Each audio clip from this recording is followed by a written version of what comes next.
Assalamu alaikum warahmatullahi wabarakatuh. In cikin wannan gida muna muku barka da wannan lokaci, muna muku barka da warhaka. Da fatan kowa ya tashi lafiya. Alkhairin da ke cikin wannan rana Allah ka sada mu da shi. Irin kuma ne cikin wannan rana Allah ka kare mu alfarmar shugaba Sayyidina Muhammad Rasulullahi sallallahu alaihi wasallam. Kowa da kalan bukatun sa alkhairi Allah ya biya mara alfarma annabi da alqur'ani. Yan uwa mun kawo muku wannan sirri ne mai albarka. Insha Allah kuma yanda ake cikin wannan hali dai kuɗi dai kan ba wai masu yawa ba. Kuɗin da mutum zai ɗan kashe dai kan to alhamdulillah masha Allah. Insha Allah da dar Ubangiji in kai wannan to in Allah sai da za a samu nasara in dai kai kan ƙa'ida kuma kai cikin wato nutsuwa da kwanciyar hankali. Wannan aiki ne dai na tasrif ba insha Allah.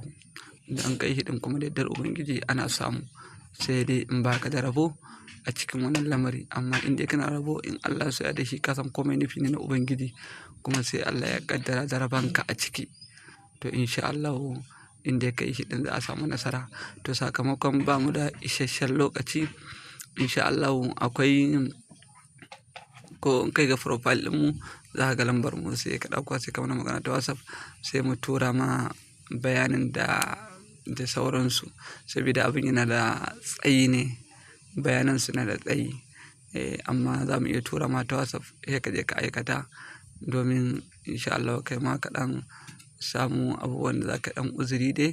To amma yan uwa dole sai an abun nan saboda abin ne yana buƙatar nutsuwa wato ma'ana da nutsuwa da sa yaƙinin abun a rai.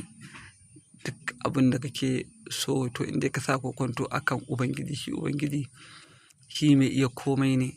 To amma in ka sa kokonto akai kana ga kenan kaman ba zai iya ba to sai ka ga an samu akasin hakan in ka yi ba ka samu ba.